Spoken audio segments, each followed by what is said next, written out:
There are only two types of people, those who are dangerous and those who are not.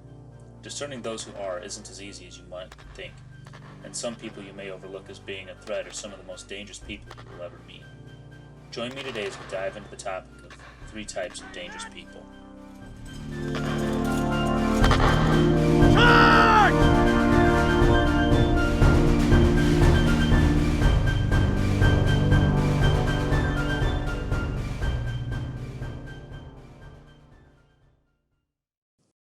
Hello and welcome to the Battle Spectre Leadership Podcast.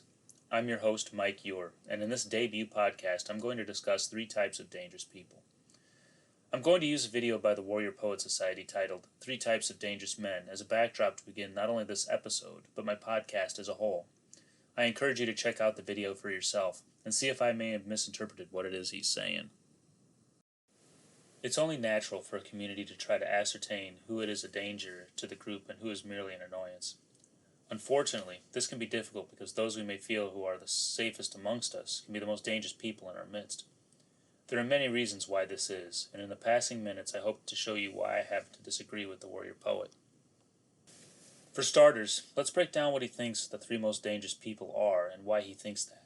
Then I'll move into why I believe he's wrong. Not super wrong. I think much of what he says has merit, but I think he places the focus of the piece in the wrong place. The first kind of dangerous person, according to his video, is the nefarious individual. They are the bad guy, and they will hurt you via an ambush, which negates their need to be strong, competent, or brave. They are selfish and work toward their own ends, or so this is implied. The second type of dangerous person is the hero. This individual is one who is driven by a higher purpose. They are skilled, brave, virtuous, have great hair, and rippling muscles. Okay, I inserted the last two, but the point is clear. The third type of dangerous person is the weak. The third is actually the one I can agree with the most, though the title is, in my estimation, wrong, so I'll cover them on their own later. What I take issue with in his definitions are, as I mentioned, the focus. You have bad guys, good guys, and hapless comic relief. Now, I can agree that there are good guys and bad guys in the world, but there is an important thing we have to remember when we approach this subject, and that is the idea of subjectivity. To the bad guy, the good guy is the bad guy.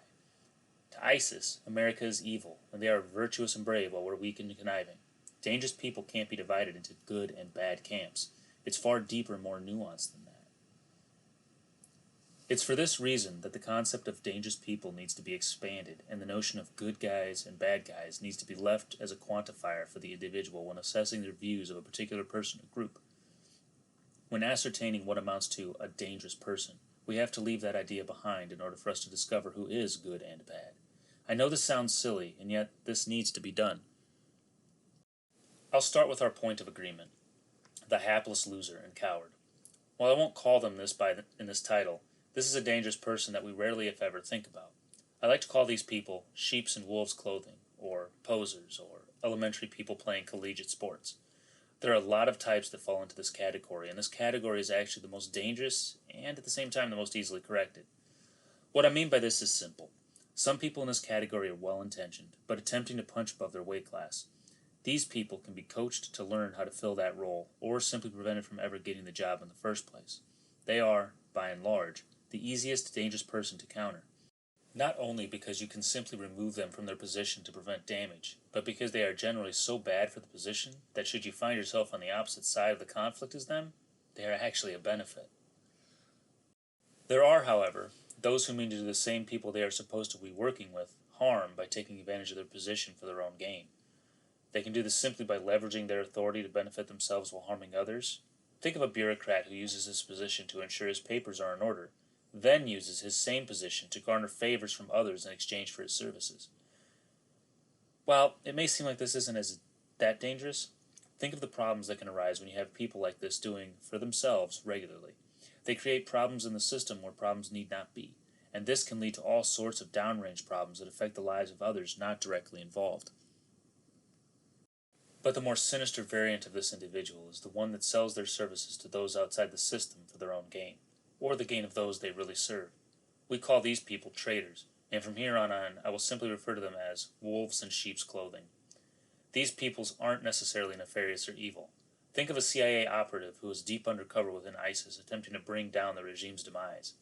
We'd think of their actions as virtuous. Flip it around. Say an ISIS plant in the CIA is trying to bring down the Great Satan. They'd be seen as heroes from the perspective of ISIS. Yet, in their own ways, they are both dangerous people. The worst kind, in my estimation, is the poser. The poser is that guy or gal who acts like they have it all together and know it all, but in reality don't have a clue. What makes them the most dangerous is that they convince others that they are, in fact, the experts and the ones to be relied on. Many times, they even convince themselves at this point. They lack humility and the ability to really look at themselves objectively and see where they are weak and compensate for that weakness. What makes them so dangerous is that they are a mixture of this group of individuals and the next group I'll be talking about, the influencers. Influencers are, by and large, the most dangerous people out there. On an individual level, they may be weak and easily manipulated, or tough, stoic individuals. In either case, their biggest strength is their ability to influence others. This is generally because they can read people and their intentions better than the other two types, or have the gift of the silver tongue. They may also have the ability to think far in advance of the average person and see goals and how to accomplish them in ways that others just couldn't understand. Think of the attributes applied to all the supposed heads of massive governmental conspiracies that are assumed to be playing 4D chess, and talk to the masses to mobilize them.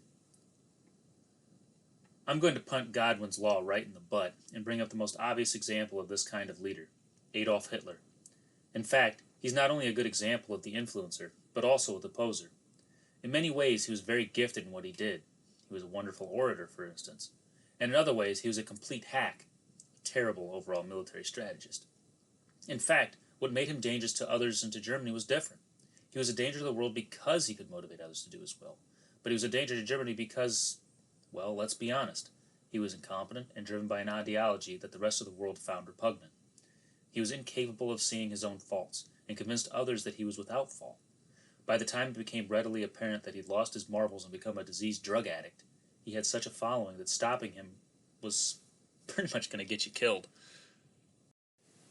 The cult-like devotion to him served to keep potential dissenters in check and bury his, shall we say, gross incompetence and faulty belief structure.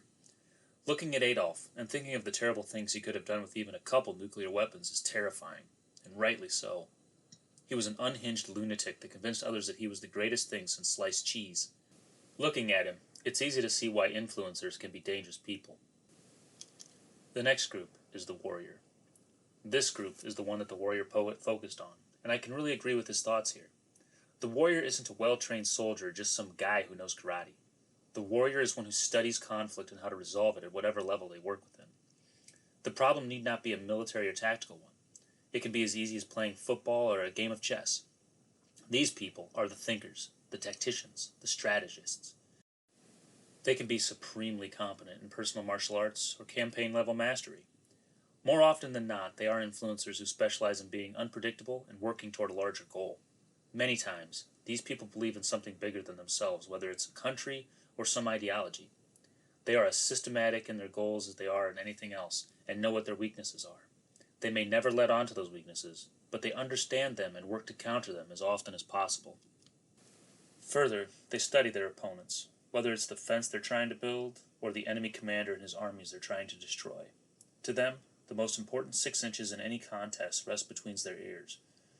They understand intuitively that knowing what's up is truly half the battle. The rest is simple grunt work. So, to sum up this quick, down and dirty first podcast, let's review what I believe the 3 dangerous types of people are. The first are the posers, traitors, and incompetent. These people act more to undermine goals or designs of others, either through sheer incompetence or through the design of their own. Their danger isn't in their skills necessarily, but how others perceive them and react to them. They are the ones who can, through their treachery or ineptitude, lay the groundwork for failure before the problem is ever ascertained. The second, and arguably most dangerous group, are the influencers. These people can motivate others in either camp to do their will. They can make the treacherous person undermine their adversary or compel warriors to destroy the same. Their strength isn't in their ability to strategize or outcompete, but in their ability to mobilize groups of people to do their bidding. The last is the warrior. I'd say that the warrior, on his own without the ability to mobilize others, is the least dangerous overall. This seems paradoxical, But if they're not leading others or designing the path forward, they have limited impact for the most part and are rather predictable. Mix them with the ability to influence, and they can be just as dangerous as the poser, but for different reasons. Think Napoleon or Patton or Genghis Khan if you want good examples. So there you have it, the 3 most dangerous types of people according to yours truly. If you have any thoughts on what I've laid out, please join the forum over at battlespecterblog.com and comment in the 3 types of leaders thread.